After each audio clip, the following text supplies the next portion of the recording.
Hello and welcome to Fireside. I'm Lycan Craig. I'm here with artist and photographer Nathan Mark Phillips. Recently, his work appeared in a collection of short stories, Southern Gothic, New Tales from the South. And that book was released very early this month. It's a collection of short stories. Nathan was asked to illustrate it, and one of his works appears on the cover. Nathan, how are you today? Thanks for joining me. I'm doing great, Lycan, and thank you so much for inviting me here today.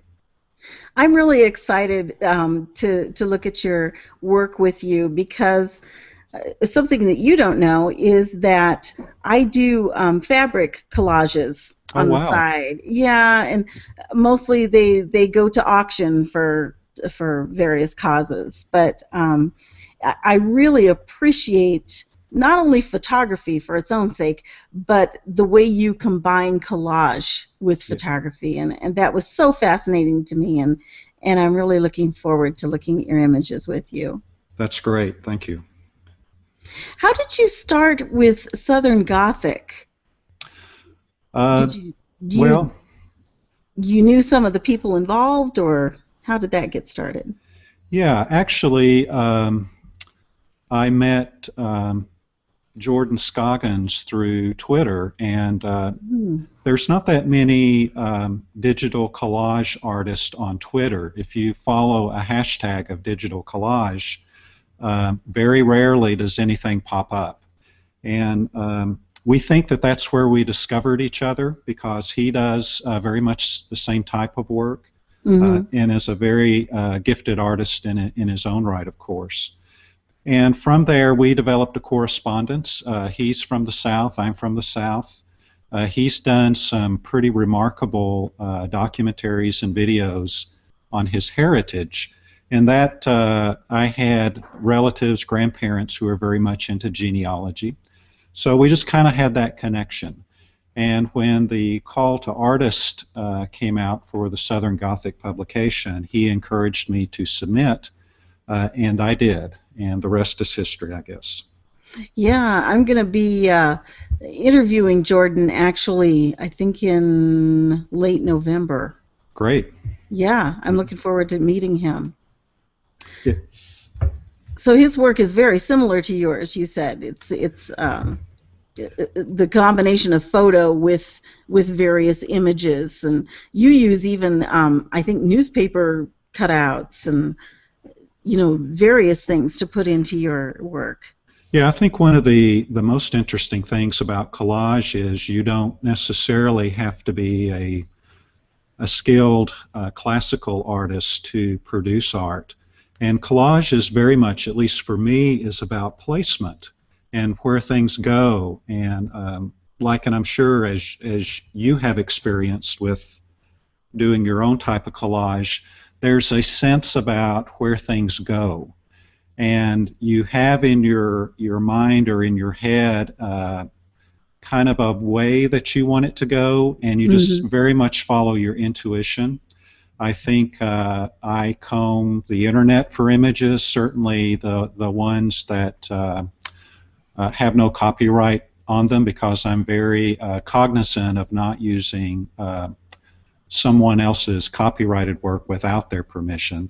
Oh, sure. But there's some tremendously amazing visuals out there that have no copyright, and I often use those in my work. And I also subscribe to a stock photography company, so that whatever I want I can find and not have to worry about those types of things. Now, this first image that we're looking at, it's reminiscent of a 19th century drawing that might be found in a book as an illustration. Well, that's exactly where I got it, because books that are published, I think it's before 1928, their copyright has expired. So one of the things I do when I go to a used bookstore is I look for books that are old and that might have interesting illustrations in them. And this was actually an illustration of a boy twirling a top on his hand. Oh, interesting. And I in this illustration, I've used some images from NASA. You see the space shuttle in the background. Mm-hmm. Again, for people that do digital collage, the government websites, the space websites are just filled with amazing images and illustrations. And then in a lot of my work, I like using graphical elements, trigonometry and Mm-hmm. those types of things. And you see that in this as well. So I might find an old book of engineering and copy some diagrams out of that and use it in an illustration like this. Another thing this particular image is illustrative of, and is endemic in your work, is the use of really strong, intense color, and that's something I really like. Yeah, one of the things I've learned through some of the books that I read that kind of helped me get back on track with doing art, or on track for the first place, Mm-hmm. talked about getting into a routine and starting in a certain way. I think Somerset Maugham got up at 9 o'clock every day, sat at his workstation, and worked for a certain number of hours. And that Mm-hmm. routine, I think, is very important to the creative process. And for me in Photoshop, in a lot of these works that you see, you'll see blocks of color, and I start the empty canvas with blocks of color, and then Oh. I will do things to them, like these were had a very straight borders between each color, but I went in and blurred them Mm-hmm. to give it kind of that diffused look. Mm-hmm. And again, this just gets me going, and I think that's very important in the artist process, is to have some kind of routine that you go through. I think so too, and it's the same with writing. I think the most successful writers do have some sort of routine that they get into every day, so that your mind associates those hours of the day with creativity. It really is helpful. And I just can't overemphasize how important that is. It really, really is. Yeah. I think, in general, if you're going to take your art seriously, whatever it is, and if you're going to want to, make some money off of it, or at least have some degree of success in terms of people buying it and seeing it, and it being disseminated, I think you really do have to treat it with a sense of professionalism, and that includes getting into some sort of a routine, as you would with a 9 to 5 job. you know Yeah, in fact, one of the books, Lycan, that I read in last year, and I think it was probably sometime in the summer, was Stephen Pressfield's The War of Art. I don't know if you've uh-huh. read that before, No, but I haven't. it's a book that I would recommend to all artists who are listening. Anyone who creates, I think, would get so much out of this book. It's a very easy book to read. I think I have it on Kindle and print, and even on Audible, where I read or listen to most of the books that I read these days. Hmm. But he had in his book, he talked exactly about that. And he talked about taking your art as a professional and not as an amateur. And he used the example: we're all professional if we have a job, a 9 to 5 job, or whatever. We get up at a certain time, we check in at a certain time. Our employer has certain expectations of us. We sit at our cubicle and do certain things in order to get a paycheck. We don't do it just because we want to. We do it for a very specific purpose. Hmm. Um, and that really woke me up. I tell my friends that it was a big swift kick in my ass, because up until then I think I was pretending to do art, and I was just considering myself more of an amateur and dreaming of doing it as a professional someday. And that book really, really woke me up and got me to the point that I did sit down and developed a discipline with my art. And that is when I started really, really producing a lot of art. And it really hasn't stopped since then. Oh, so it was sort of a learning process for you. That's the way. That was the path. That was the path for me, and I think there are, for a lot of creative people, there are a lot of internal barriers that I think can be summed up as fear. And I think his book, and I would also recommend Art and Fear, which is another fairly easy book to read. Both of these books really speak to artists and the process of making art and overcoming those fears and those barriers and those distractions in getting your artwork done. And Art and Fear is by the same author. Art and Fear is by, and I don't know if I'm going to pronounce this right, David Bales or Bayless and Ted Orland. Okay. I'll put links up to those right on the website with the interview so people can go visit those. Great, great. My sister will love hearing you talk about this. She's a working artist. Oh, great. Yeah. Now this next image doesn't have a lot of color in it, or any at all, and it's funny because I go on and on about loving the color, but I love black and white photography. I like the shadow and the play in shadow, but I really liked some of your black and white collage images for Southern Gothic because I think they evoke sort of a feeling of the past just because they're black and white. I really like that.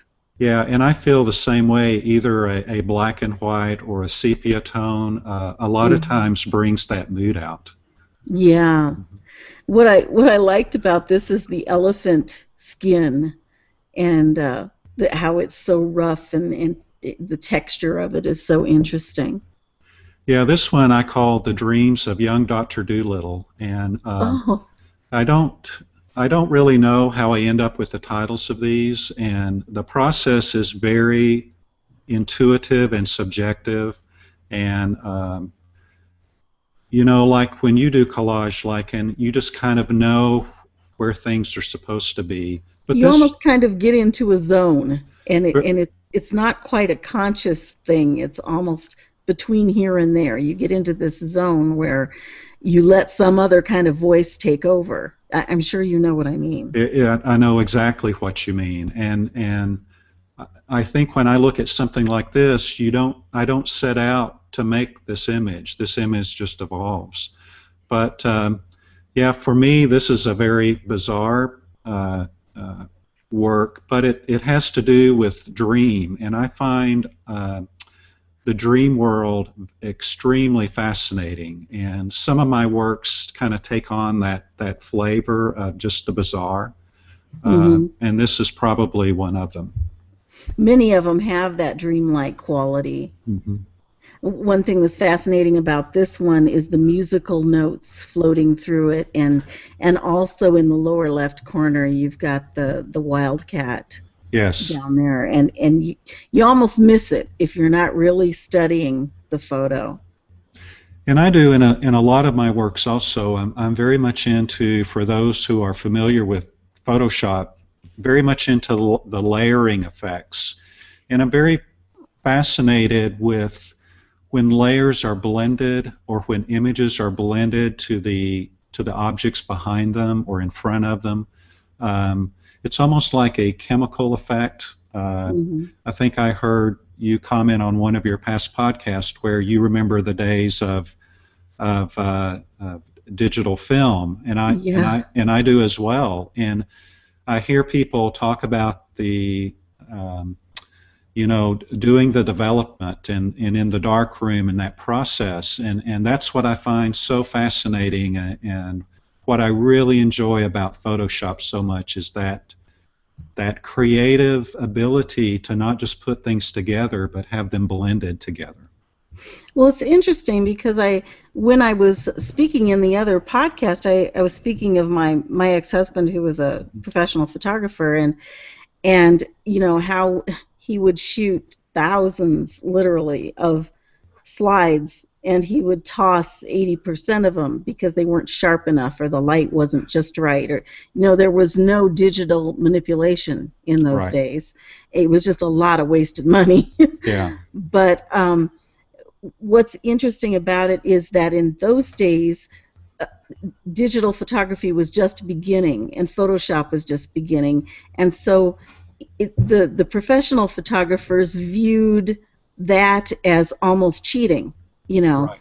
where now we've evolved to a point where, as you're saying, it's just a new medium, it's a new Right. tool for creativity, and we're starting to look at it as a creative tool rather than something that negates the creativity of the past. Yeah, and Jordan and I have even had some conversations recently about digital collage, and we wonder if one of the reasons why we don't see as much of it out there is that there is perhaps some kind of stigma or lack of acceptance of it at this point. And that's, I uh, wonder. yeah, and that's another reason why he and I really want to let people know that this is just another form of art, just like the digital camera was back, 10, 20 years ago. Hmm. Now, this next one was on the cover of Southern Gothic, I believe. Yeah, this one is very sentimental to me for a couple of reasons. One, this is the work that I submitted for the call to artists for the publication of Southern Gothic. But it's very sentimental to me because these are images of my mother, my grandmother, and great grandfather in this. My grandfather took a lot of photographs and most often slides. Hmm. And my dad has gone back and scanned some of those slides, for family to use. And the two women on either side of the image is the same person, my mother, at Oh, different ages. oh, I hadn't realized that. That's Yeah. interesting. And the peacock is there because I do love Flannery O'Connor, who's of course one Mhm. of the queens of Southern Gothic literature. And so that was kind of a tip of my hat to her. She would uh, sometimes have the peacock in some of her works. My grandmother is sitting in the dilapidated car, and to know my grandmother would be to know someone who came from very humble beginnings, and yet she didn't necessarily want everybody to know that. And Mhm. she always dressed very well. She made most of her clothes, always looked great.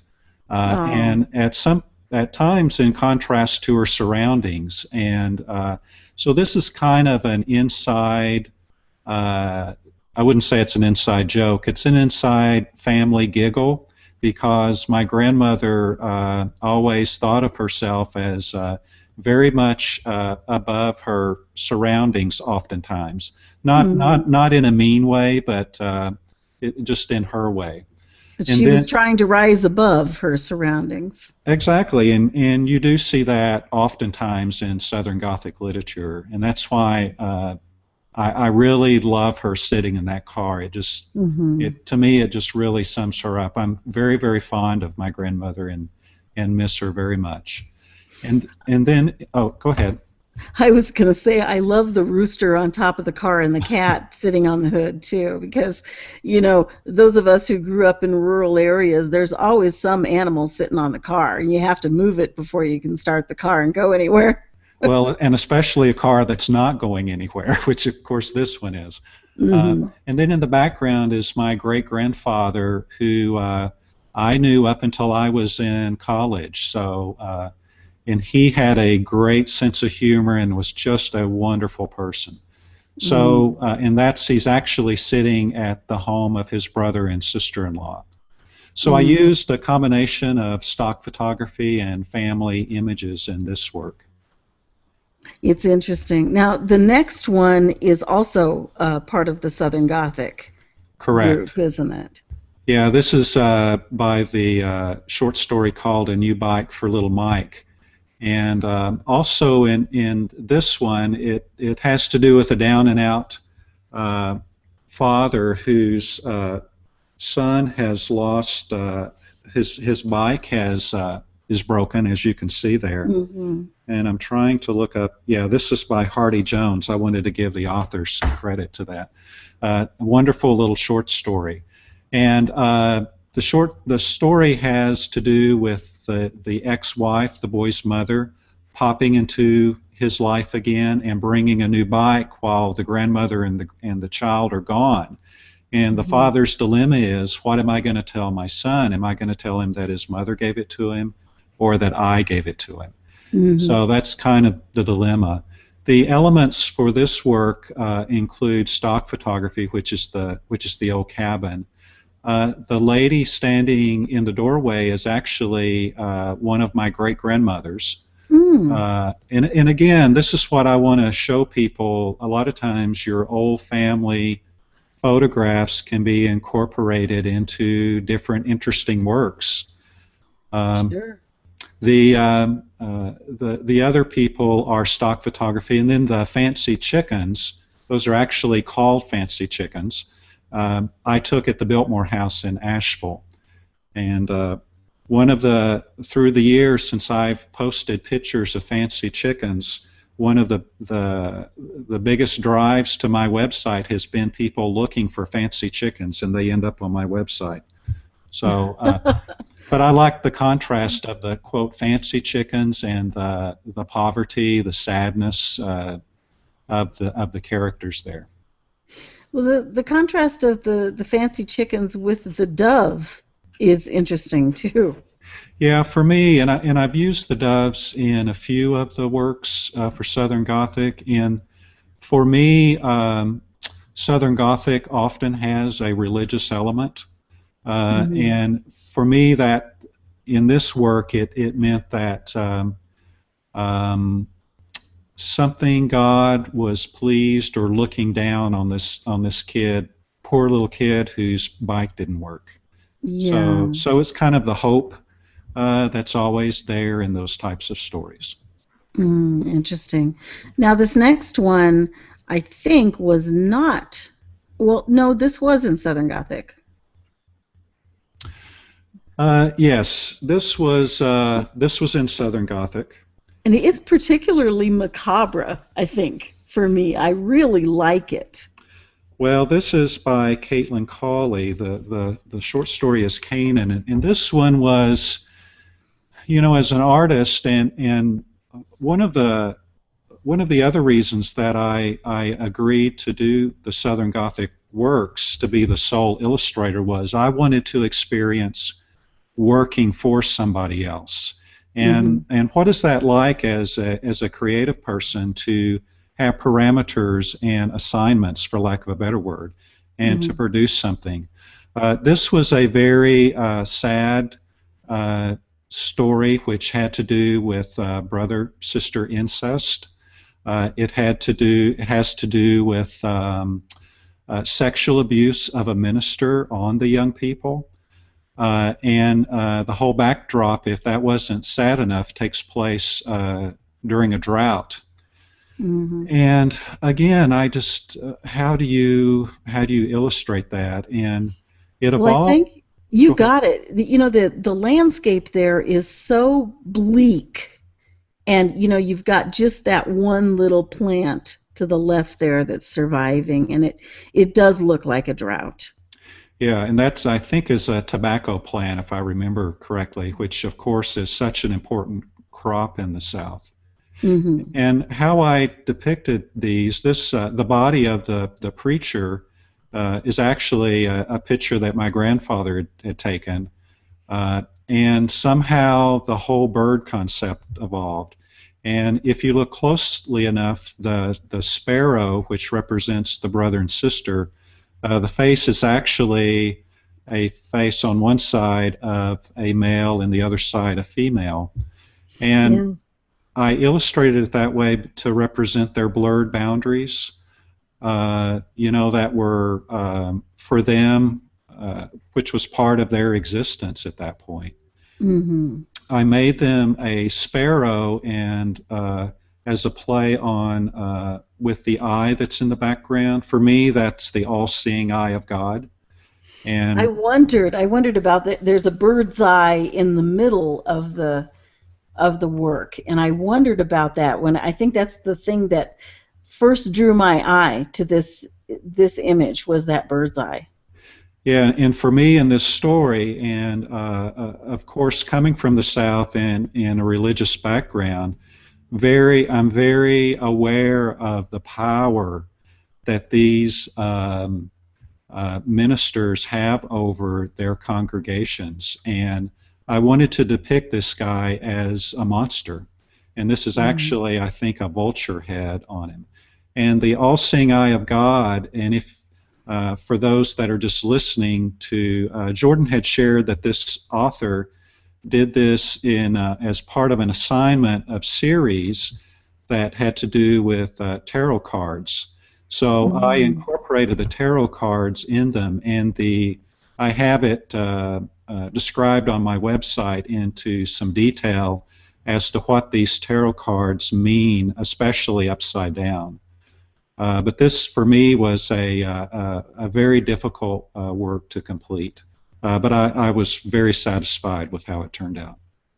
Well, you really captured, as you said, the bleakness of the drought, the bleakness of their lives and their situation, and it's a startlingly, to me, it's a startlingly dark emotional piece, and I just really, really appreciated it.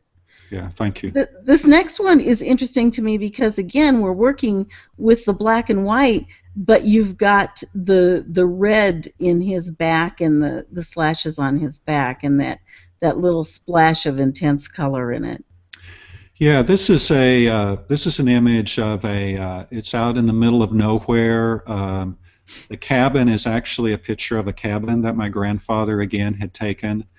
And this is another sentimental story because this was the first work that I worked on after I agreed to illustrate all the stories and poems that are in the book. This is by, I believe, Miranda Stone. And she's a wonderful, wonderful writer. But this had to do with a brother and sister that live out in the middle of nowhere. Their mother's dead. The father has no idea how to raise kids. He was missing some money, and he ends up, I'm going to whip the girl because he's accusing the girl of stealing the money. And the brother steps in and says, I took it. And theologically speaking, for me, this one had to do with the brother kind of functioning as almost a Christ figure. Yes, because he took the sacrifice for the girl. Exactly. And you'll see the doves above there with the same kind of favor, for lack of a better word. And I wanted there to be a cross in this one, and I ended up, this is stock photography of the young man, and he had this horrible tattoo down the middle of his back that I had to take out. But I put in a tattoo that does have a cross in it, and also some angel wings. And I very much wanted the scars to be across that to kind of symbolize that. But in the story, she knows what he's done and appreciates that. So this story is the eye contact that they have after he's taken the blows.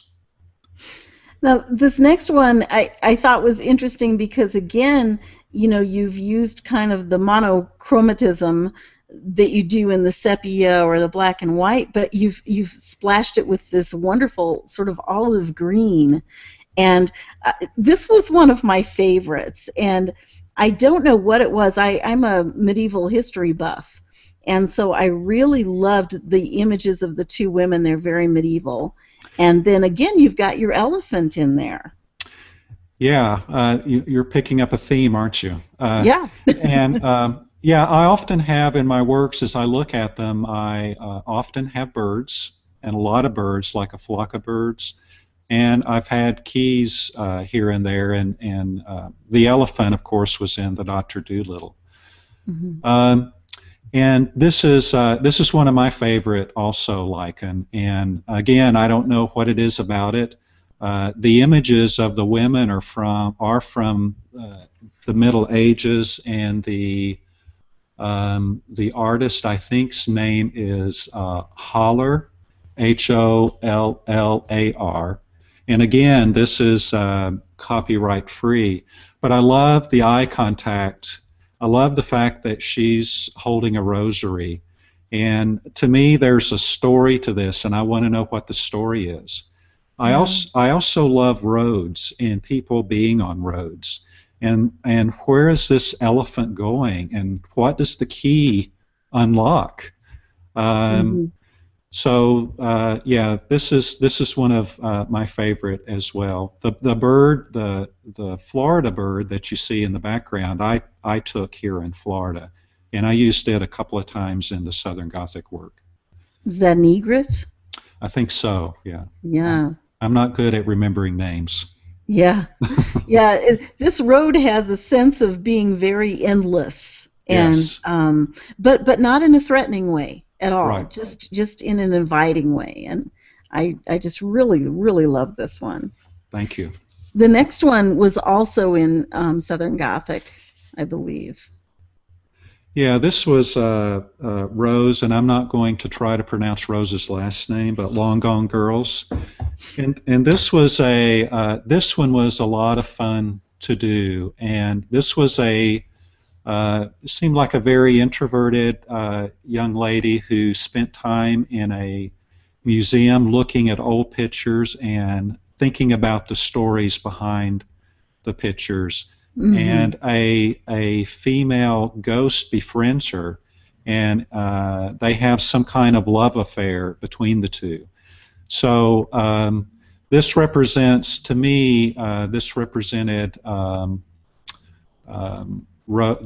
main character. I cannot remember her name, being very interior and living in an interior world. And I could very much see where the ghost would befriend her because she was so comfortable in that interior world. Yes. Yeah. One thing that's really interesting about this one too is the planets and the way it's the moon and the way you've got it reflected again and again and again, and it almost gives a sense of an alternate universe to this. That this isn't exactly in the here and now; it's in another world. Yeah, I really like that. And I think that's even the cloud-like frame around the main image there Mm-hmm. does represent that interior dreamlike world that she lived in. Yes, I pick up on certain themes in your work again and again, and as you said, you've got the birds that appear again and again. You've got the idea of a dream state, of trying to capture that state, between consciousness and unconsciousness. There's that dream state, and you're very good at evoking that, I think, too, and you have it repeating in a lot of your work. Well, thank you. I come from a background of training and counseling and theology and religion, and I'm very interested in myth and stories and meaning. And as I said earlier, I find the dream world very rich in all of that. Yeah. And yeah, so yeah, this very much speaks to that. Now the next one is also in black and white, and again you've used some old photographs in this one. Yeah, this was another story lichen that when I read it, and I would ask Jordan to send me a story, and as I would finish a work, I would read the next story. And this story has to do with the old-time revivals. And if you grew up in the South, back in the day, these revivals were big deals. And you've superimposed religious literature over this image. so that there are glimpses of words, evoking phrases that people would associate with that kind of old-timey religion. Yeah, and those words actually are from, I have an old, published in the 1800s, a Bible commentary. And Mm. so and it's this huge book. I picked it up and laid it on my scanner and scanned the words. And then when I superimposed it on this image, and for those who can't see, the main character across his mouth, it says, and they spake the word. And that just happened to end up there. So that was one of those very interesting things that Oh, just really? occurred. Yeah. That was an But accident. Wow. that was a nice accident. Yeah. But this had to do with the laying on of hands, and in the charismatic religion, the laying on of hands is very important. And in this story, written by, I believe it is Mark Pritchard, this had to do, the guy had the gift of laying on of hands, but what was happening, the women were having orgasms. So it's kind of a play on that whole experience. And again, how do you illustrate that? I did one work of this, and it was rejected, and I'm glad it was, because this was so much better. And this ended up being one of my favorites from the body of work. But I'm using, I like to use, like I said, geographical elements. I use this almost like going from the point of his finger, enveloping the woman's body, kind of symbolizing the amazing effects that he's having on her. And then kind of above her, you have the doves swarming around and the little angels whispering in her ear, Yeah. kind of symbolizing her bliss. Yeah, and I like the angel whispering in her ear. It's you wonder what the secret is. Yeah, and that's actually a famous painting, and the name escapes me right now, but it's the head and the angels around the head are from a famous painting. Mm. And this next one I thought was very emotional for me too. When I looked at it, what's interesting about it is you've got the figures dancing on the beach, and they're almost like angels or nymphs or maybe ghosts from the past. And then you've got this tornado, and in the midst of the tornado are these great big sort of threatening creatures, and they're half bird and half something else. They're almost demons. Mm-hmm. And I really thought that was an interesting one. Well, this is this was another story that for me personally was very difficult to do. This is from a Long Finger from the Sky by Michael Russell. And this had to do with two young gay men who live in Arkansas, who live very closeted lives, who, because of the oppression that they live in. And the only time that they can be together is when they drive far out into the country. And they spend time together out there. And part of the story involves a tornado and that completely destroys everything while they're hiding out in a cave. But the book, when you're gay and you grow up in the South and you experience the oppression that is so part of the culture down there, it does hit a nerve. And I love the title of this, The Long Finger. And from what I can gather, I haven't heard this from the author, but the long finger is the middle finger, and I think there's probably some anger with this as well. But again, part of the story involved them skinny dipping, and how do I illustrate this? And I ended up finding this very famous image by Thomas Eakins from the 1800s. And he did this very famous painting called The Swimming Hole.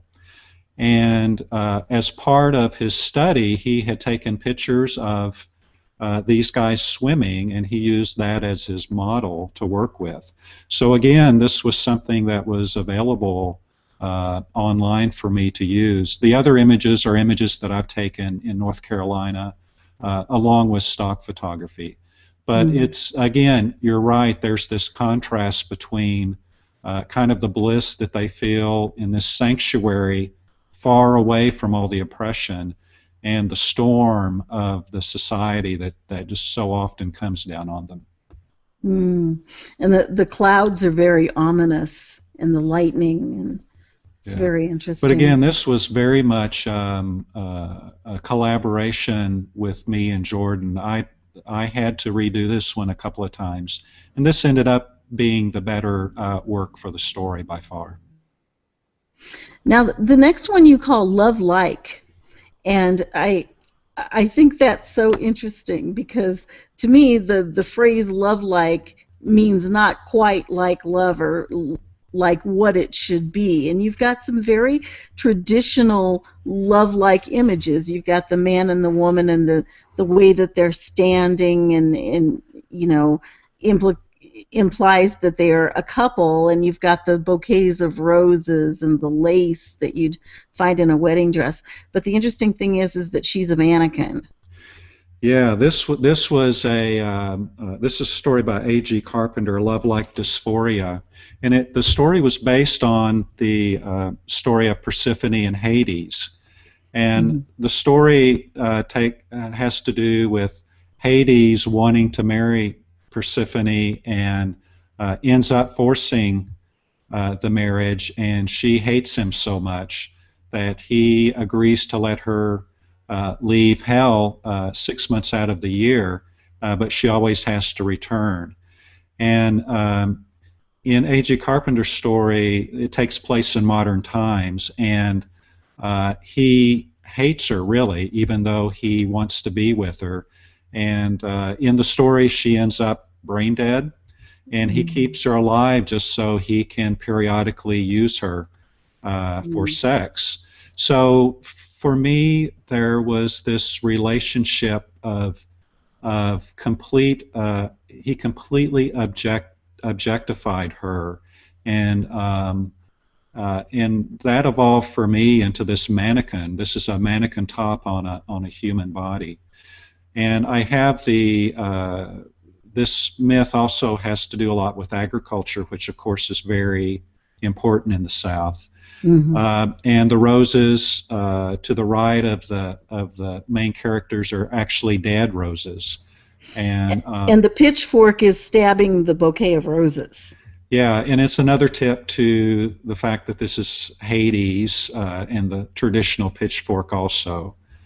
But yeah, this was that was another. You know, Southern Gothic stories are like the saddest country song, but sadder, and throw in a little religion. And this was another very sad story. You know, I really appreciate your use of symbolism, and that's something that, as you know, in past centuries was very common in art. But I think that people were better educated in terms of classics and in terms of symbols and religious symbols and societal symbols, and so that a person could look at a painting and pick up the symbolism very quickly, and maybe it testifies to the lack of quality education that we're giving our children these days, that I think there's a lot of symbols they wouldn't catch. And that's a shame because it was once so much a part of artwork, and I really appreciate you bringing that back in your art, that, you know, that in one work of yours there is so much going on in terms of symbolism. Thank you. And I think I'm also a big fan of pop art, and I think for a lot of the more recent generations, I think pop art carries also tremendous symbolism for them. But you know, collage, as you know, Lycan, is all about putting two unrelated things together and creating sometimes or illustrating a myth, or being prophetic in a certain way. Now, these next three are part of a series and that you did, and they all contain both geometric symbols and fish, images of fish, and I think that's interesting. Can you tell us where that came from? well, it came from my crazy head somewhere, but but this I discovered these illustrations while looking in the he's from the 1800s. His name was Haeckel, I believe is correct pronunciation, and he was he was a scientist who was also an amazing illustrator. Yeah. And somebody in someone has scanned.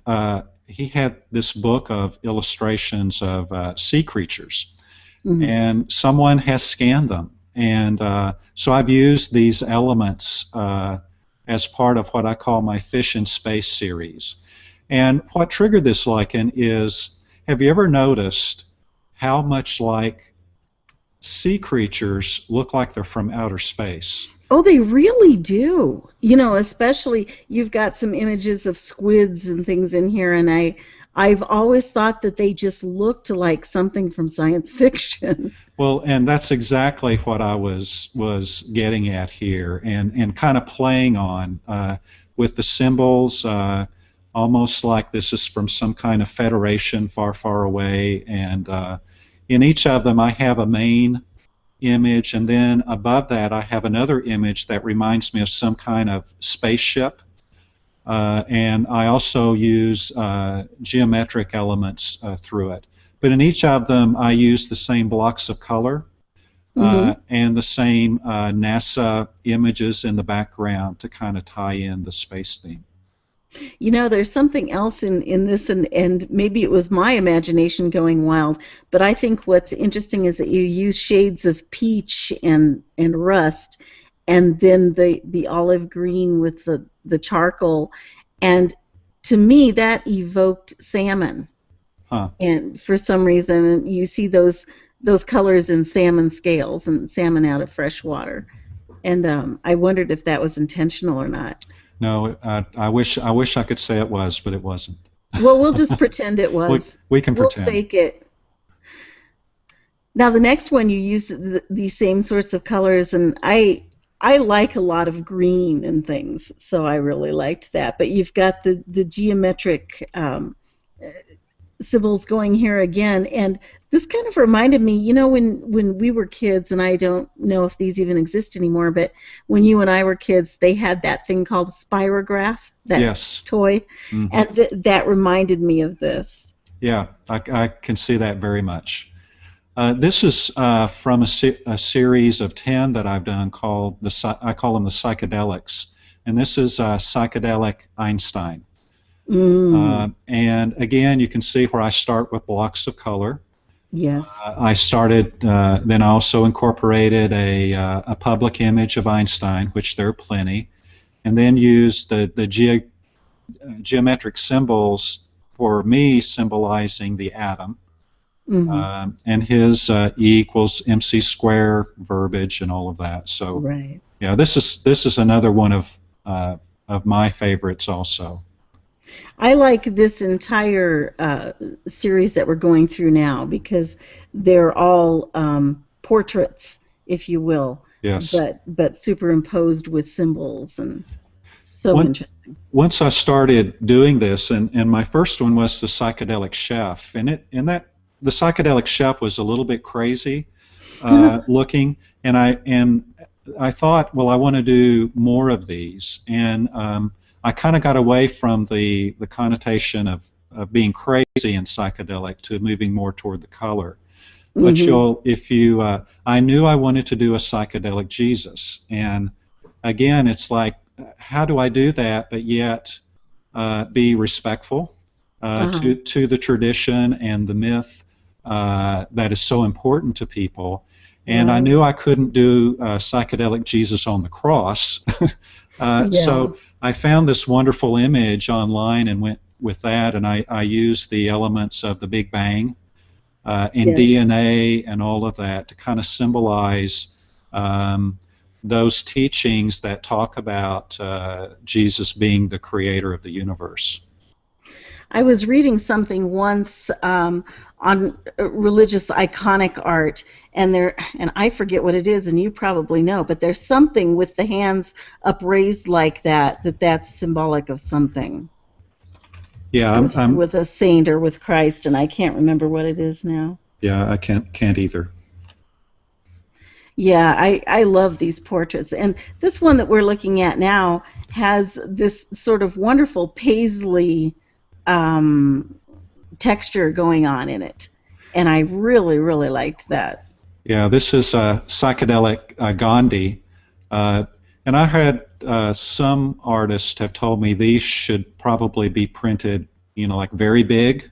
Hmm. They should be very big images to look at. And this again, Yeah. I have such great respect for him, and did several religious people in this series. Hmm. Now, the next one was, again, one of the Southern Gothics, and this was actually my favorite of all of them. And I think it's because I used to live in Minnesota and spend a lot of time in the North Woods, and there was a highway that I used to drive a lot that was much like this, where you had the foliage on either side of the road and almost like an umbrella over the road. So you had this sense, especially at night, of going through a tunnel of foliage, and the Yes, road was always very quiet and deserted, and inevitably you'd have, moose and bears and all kinds of things darting in front of you all the time. right. But what I really like about it is the image of the angel, almost like a ghost up in the trees here. Yeah, this was based on there were two poems in the Southern Gothic work by Emily Ruth Isaacson, and I incorporated both poems into this work. And Mhm. after doing stories and like, and you're a storyteller yourself, going from illustrating a story which had long paragraphs and going to poems was very different. Mhm. Um, and it almost seemed very concentrated, and it just seemed so very visual.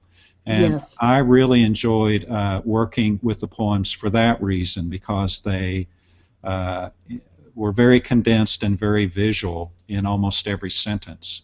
But go ahead. And poems by their nature are, ideally anyway, good poetry is visual and also incorporates a lot of symbolism. So it would have been right up your alley. Yeah, yeah, and this one I call Carolina Roadkill, because the stories take place, of course, in North Carolina, I believe in North Carolina, and I the what I like about this is what's going to happen next, and the Yeah. poor little things are just there, and like you said, if you travel in the South at night, you inevitably come upon some of these creatures, and the foreboding of the death angel, and it's kind of hard to see there because it's a bit dark, but the vultures that are just waiting Hmm. for their meal. Also to the side is some symbolism about Virginia Dare, who was the first uh, Caucasian baby born in the New World. And I didn't Yeah. realize until I did research on the poem, there's this entire myth in the South about the Virginia Dare baby. Mm. I'll have to look that up now. Yeah. Now the next one is it really evocative of despair for me. Yeah, this story is by Eric Pruitt, and Eric. This was a story of a African American couple who move into a predominantly, I assume, predominantly white neighborhood, and they have issues with their neighbor who is bigoted, and she lives in fear. And he keeps telling her that them riders are going to come, and that's I'm assuming a parallel to the KKK. And so she pretty much lives in fear of these riders coming to them and killing them. Uh, and the image in the frame is actually two images superimposed over each other. The eyes that you see poking through the hands are of this strong, powerful African American young woman who's looking up in a very confident manner. But I have imposed over her the hands of an old Caucasian lady. Mm-hmm. And what I was getting at here, what this was saying to me was, I believe the character's name was Rhonda. Rhonda, even though she was trying to hide from her fears, she couldn't hide from them. She couldn't hide her eyes from what was out there. And the fears that she had were very old fears, fears that had been around for decades. Mm-hmm. And yet she was bringing them into her young family. And this part of the story has to do with the storm that comes and her fear during the storm. Just another, this book is just filled with excellent, excellent stories like this one.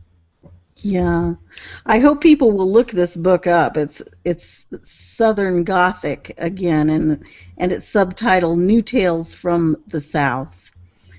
And Nathan, I want to give people your website, because they can go on your website and see these works and more, and they can also purchase prints of your works if they care to, and that's nathanmarkphillips.com. Correct. And you're on Twitter at Nathan Mark as Correct. well. Correct. And you can purchase my work online. If you prefer to have I can personally print work and autograph it and send it to you as well, and also do commission work for people that want me to do images of themselves or their families. Right. Well, again, your work is so unique, and I'm just so pleased to be able to bring it to our audience. And I thank you so much for your time and for being here today. Thank you, Lycan, so much for having me on here, and I very much enjoyed it. And I hope other artists are encouraged to do their art. Thank you for joining us at Fireside today. Tune in next week when I'll be talking to a new fascinating person. Until then, be good, but not too good.